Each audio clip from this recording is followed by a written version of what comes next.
بسم اللہ الرحمن الرحیم۔ آج ہماری گفتگو کا جو ٹاپک ہے وہ یہ ہے کہ سوال ہوا تھا کہ تقریر یاد ہی نہیں رہتی تو کیا کریں، تو اس حوالے سے ہماری گفتگو ہونے والی ہے۔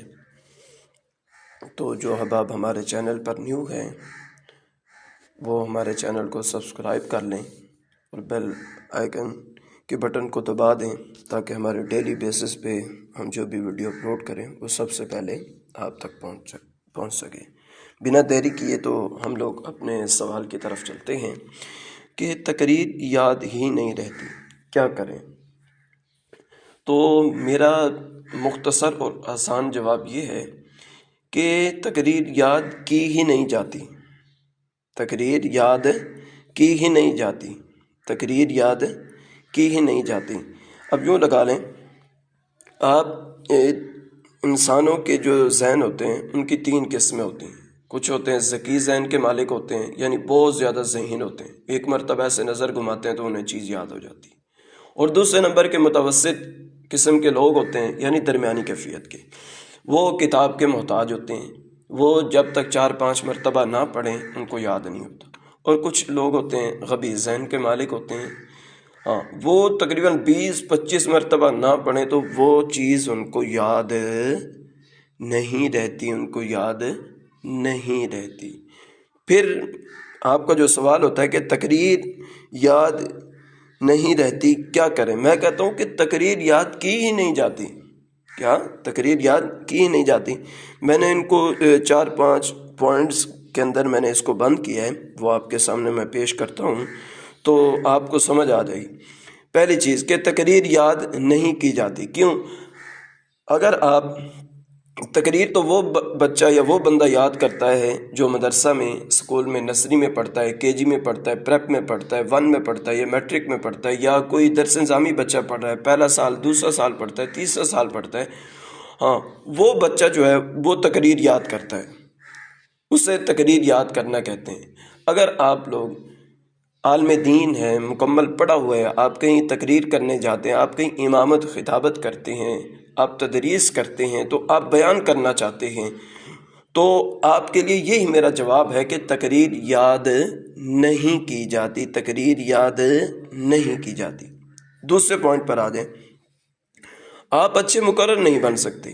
جو بندہ تقریر یاد کر کے جاتا ہے، یعنی رٹے وغیرہ لگاتا ہے، تو وہ بندہ جو ہے کبھی بھی اچھا مقرر نہیں بن سکتا۔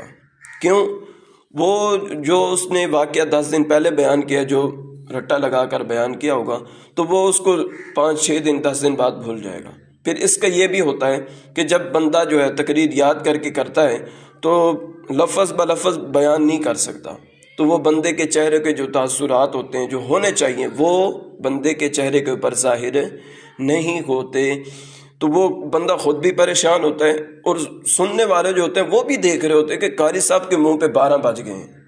اچھا، وہ بندے کو یہ ٹینشن ہوتی ہے کہ یار میں کہیں بھول نہ جاؤں، کہیں میں بھول نہ جاؤں، تو سننے والے بھی بڑے، وہ تو قاری صاحب کی طرف دیکھ رہے ہوتے ہیں، مولانا صاحب کی طرف، کہ یہ آج کون سا چاند چڑھائیں گے۔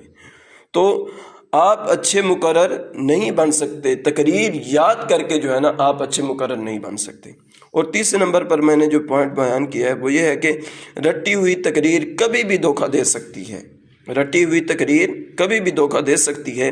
یعنی آپ یوں لگائیں، آپ لاہور سے ملتان کی طرف نکلے ہیں، یا لاہور سے آپ دروگے کیا کہتے ہیں کاموکی کی طرف نکلیں، پتوکی کی طرف آپ نکلیں، یہاں سے آپ نے تقریر کا رٹا لگایا، آپ کے پاس کتاب بھی نہیں ہے، اب یہاں سے نکلیں اور راستے میں تقریر جو ہے آپ کو کہیں سے کوئی لفظ بھول گیا تو آپ پریشان ہو جائیں گے۔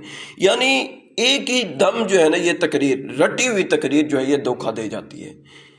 پھر میری وہی عرض ہے کہ تقریر یاد نہیں کی جاتی اور آپ اچھے مقرر نہیں بن سکتے، رٹی ہوئی تقریر کبھی بھی دھوکہ دے سکتی ہے۔ یعنی آپ راستے کے درمیان میں ہیں اور آپ کو کوئی لفظ بھول جاتا ہے، بیچ میں سے احادیث مبارکہ کا کوئی ریفرنس آپ کو بھول جاتا ہے، کوئی راوی جس نے روایت کی ہے حدیث وہ اس کا نام بھول جاتا ہے، تو آپ بالکل پریشان ہو جاتے ہیں۔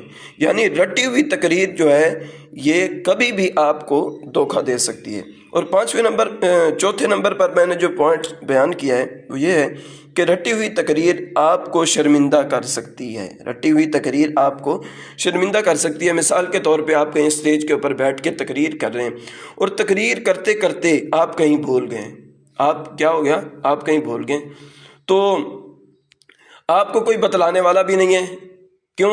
سارے ایسے بیٹھے ہوتے ہیں کہ کسی کو کچھ نہیں آتا، کچھ ہوتے ہیں جن کو آتا ہے وہ بتا دیتے ہیں کہ نہیں کل سب آپ نے یہ الفاظ بولنا ہے تو بتا دیں۔ اکثر ہوتا یہ ہے کہ کبھی کسی نے کچھ نہیں بولا یا نعرے بازی بھی لگائیں، جو چیز آپ کو بھول گئے وہ یاد کیسے آئے گی؟ وہ یاد آئے گی نہیں، تو آپ کیا ہوں گے؟ شرمندہ ہوں گے۔ سادی سی مثال دوں، اگر تراویح سناتے وقت حافظ صاحب بھول جائیں، وہ پڑھ رہے ہوں ان الذین کفروا سواء علیہم اانذرتہم ام لم تنذرہم لا یؤمنون، تو وہ یہاں پر چپ ہو گئے، خاموش ہو گئے، تو حافظ صاحب تو بھول گئے۔ اب پیچھے کوئی نہ کوئی حافظ یا سامع کھڑا ہوتا ہے، وہ کہہ دیتا ہے جی پڑھیں ختم اللہ علی قلوبہم وعلی سمعہم، وہ قاری صاحب پھر سے پڑھنا شروع کر دیں۔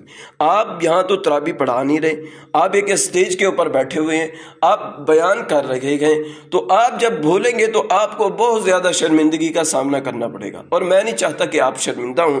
یعنی نمبر 1 کہ تقریر یاد نہیں کی جاتی، اور نمبر 2 آپ اچھے مقرر بن ہی نہیں سکتے، اور نمبر 3 رٹی ہوئی تقریر کبھی بھی دھوکہ دے سکتی ہے، اور نمبر 4 رٹی ہوئی تقریر آپ کو شرمندہ بھی کر سکتی ہے۔ اور 5ویں نمبر پر میں نے جو پوائنٹ بیان کیا ہے وہ یہ ہے کہ رٹی ہوئی تقریر کو آپ بڑھا گھٹا نہیں سکتے۔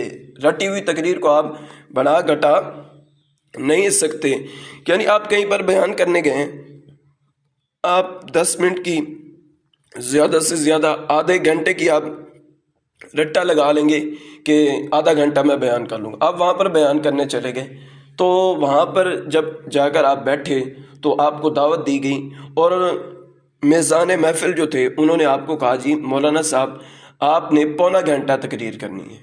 آپ نے کیا کرنا ہے؟ پونا گھنٹہ تقریر کرنی ہے، کیونکہ مولانا دوسرے جو مولانا آ رہے ہیں ان کو آنے میں پونا گھنٹہ لگ جانا، تو جب وہ آئیں گے تو آپ نے ختم کرنی۔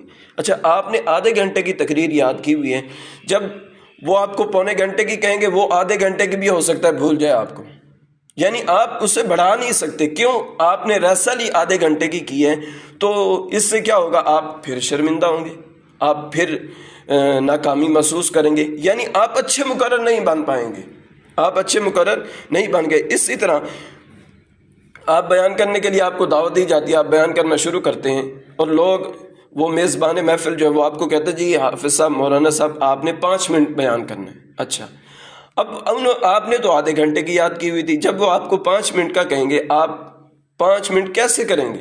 مثال کے طور پہ آپ اسٹارٹ کرتے ہی 5 منٹ لگا لیں گے، تو بندے کہیں گے یار کیسا بندہ ہے، اس نے کیا کیا ہے؟ 5 منٹ جب اس نے بیان کرنا تھا، کوئی ایسی مزیدار بات بتاتا، کوئی ایسی چیز، کوئی ایسا اپنا گن ہمیں سناتا کہ سبحان اللہ ہمارے دل سے نکلتی، اس نے تو بس خطبے کے اندر ہی 5 منٹ پورے کر دی۔ یعنی رٹی ہوئی تقریر آپ جو ہے نہ بڑھا سکتے ہیں نہ گھٹا سکتے ہیں، جتنی یاد کی ہوگی اتنی ہی آپ بیان کر پائیں گے۔ اگر کہیں بھول گئی تب بھی آپ شرمندہ ہوں گے۔ یعنی نمبر 1 پہ جو پوائنٹ تھا کہ تقریر یاد نہیں کی جاتی، میں پھر کہتا ہوں، اور نمبر 2 پر آپ اچھے مقرر نہیں بن سکتے اگر آپ رٹا لگاتے ہیں، تو رٹی ہوئی تقریر کبھی بھی دھوکہ آپ کو دے سکتی ہے، اور نمبر 4 رٹی ہوئی تقریر آپ کو شرمندہ بھی کر سکتی ہے، اور نمبر 5 رٹی ہوئی تقریر کو آپ بڑھا گھٹا نہیں سکتے۔ تو آئیے میں آپ کو جواب دیتا ہوں، کوئی کرنا کیا چاہیے۔ اب ہمیں اہم پوائنٹ کی طرف میں آپ کو لے چلتا ہوں۔ اس کا جواب یہ ہے کہ تقریر کے اہم عناصر پوائنٹس کو ہی ذہن نشین کر لیں۔ تقریر کے اہم پوائنٹ جو ہیں، اہم عناصر جو ہیں، اہم گوشے جو ہیں، اس کو آپ یاد کر لیں، تو پھر آپ کو تقریر یاد ہو سکتی ہے۔ آپ بڑھا بھی سکتے ہیں، گھٹا بھی سکتے ہیں، آپ اس کو جس طرح چاہے کر سکتے ہیں، یعنی 5 منٹ میں بھی بیان کر سکتے ہیں، 2 گھنٹوں میں بھی آپ بیان کر سکتے ہیں، جب آپ تقریر کے اہم عناصر اور پوائنٹ کو جب ذہن نشین کر لیں گے۔ یعنی آپ کو لفظ بلفظ آپ کو یاد نہیں کرنا پڑے گا۔ اب مثال کے طور پہ میں نے پچھلی ویڈیو کے اندر بھی بتایا تھا کہ نماز کا لغوی معنی یاد رکھیں، اس کا شرعی معنی یاد رکھیں، اور اس کے بعد قرآن کریم میں نماز کی جو فضیلت اور اہمیت بیان ہوئی اس کی ایک آیت یاد کر لیں، اس کا ترجمہ جو ہے وہ یاد کر لیں اور خلاصتاً اس کا یاد کریں. وہ جتنا بھی آپ نے بیان کرنا ہے خلاصتاً یاد کریں. سارے کو اپنے الفاظ میں لے کر آئیں اور اپنے الفاظ میں بیان کریں. یہ نہ ہو کہ آپ کہیں کہ کتاب سے جو لکھا ہوا ویسے ہی کاپی کر کے آپ وہ بیان کریں، تو وہ بڑا مشکل ہے. اور جواب کیا ہے کہ تقریر کے اہم عناصر اور پوائنٹس کو جو ہے ذہن نشین کریں. جب آپ یہ کریں گے تو پھر آپ اچھے مقرر بن سکتے ہیں، اچھے خطیب بن سکتے ہیں، آپ لوگوں کے اندر مقبول ہو سکتے ہیں. لوگ آپ کو لائک کریں گے، پھر آپ کو فالو کریں گے. آپ کا جس جگہ پر بھی بیان ہوگا لوگ آپ کو سننے آئیں گے. تو میری ویڈیو جو ہے زیادہ طویل ہو رہی ہے، تو جواب اس کا کیا تھا کہ تقریر کے اہم عناصر اور پوائنٹس جو ہیں ان کو ذہن نشین کریں.